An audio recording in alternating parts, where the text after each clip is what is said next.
अयोध्या के गोकुल भवन वाले पूज्य परमहंस श्री राम मंगलदास जी महाराज बड़े उच्च कोटि के सिद्ध संत हुए, अद्भुत महापुरुष थे।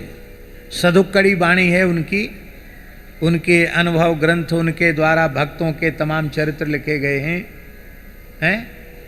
बहुत मोटी है, पढ़ने योग्य है, लेकिन बहुत साधकों के लिए बहुत उनका जीवन चरित्र और उनका सब कुछ पढ़ने योग्य है। उनकी धाम निष्ठा, उनकी गुरु निष्ठा, सब कुछ अनुपम अद्वितीय। उनके गुरुजी थे परमहंस बाबा श्री बेणी माधवदास जी महाराज। उन्होंने अपने गुरुजी की सेवा की 5.5 वर्ष तक। जब गुरुजी अस्वस्थ थे तो 5.5 वर्षों में आधे क्षण के लिए वे सोए नहीं। ये कहने में बहुत सरल है, 24 घंटा बिना सोए दिखाओ। भगवान की, संतों की, गुरुजनों की दया से दास को माला फेरने में नींद नहीं आती, कथा सुनने में भी नहीं आती, क्योंकि मन लगता है, नींद नहीं आती। लेकिन कई बार ऐसा होता है, तो रात को प्रवास से आते आते 2 बज गए, 2:30 बज गए, 2 ही घंटा सोए, अब फिर सूर्योदय तक सोना नहीं है, सूर्योदय के पूर्व जग जाना है, फिर नहा धो के बैठे। अब शरीर तो शरीर है ना, अब शरीर में अत्यधिक श्रम होगा, थकान होगी, तो कथा सुनो चाहे कथा कहो, नींद आ जाएगी।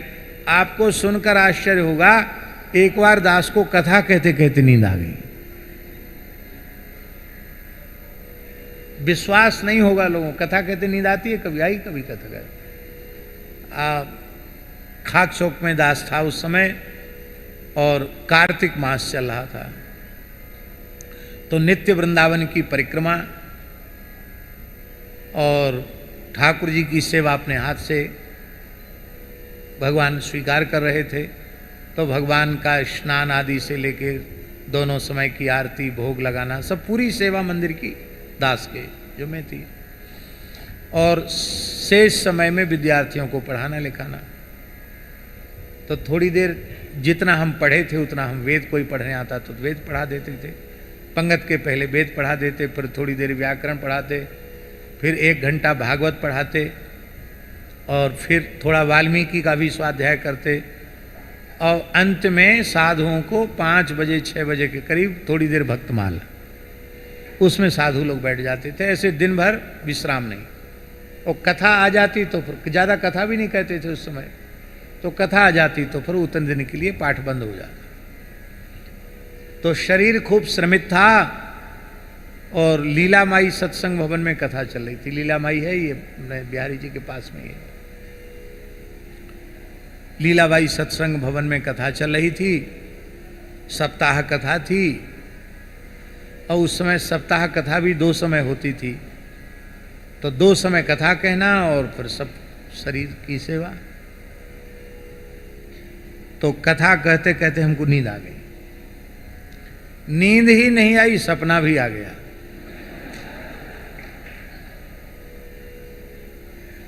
तो भगवान बालकृष्ण की माखन चोरी लीला कर रहे थे, बोल रहे थे।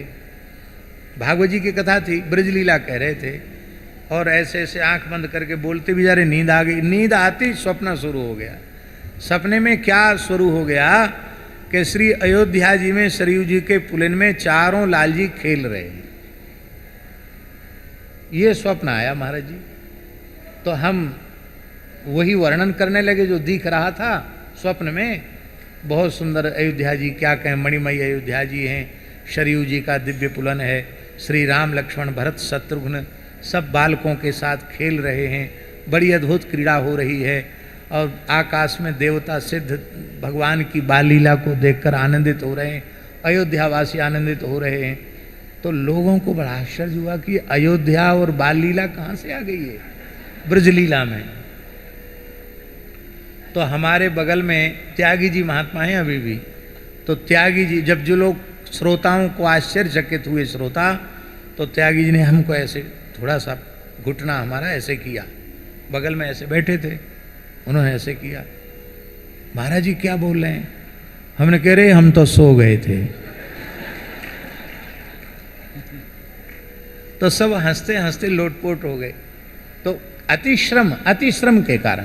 पर भगवान की कथा की महिमा ऐसी कि कथा कह रहे थे इसलिए ऊट पटांग चीज नहीं दिखी, बढ़िया चीज दिखाई पड़ी। निद्रा का त्याग करना बहुत कठिन है। ये तो अर्जुन ही गुड़ाकेश हैं, सब लोग नहीं गुड़ाकेश नहीं हो सकते।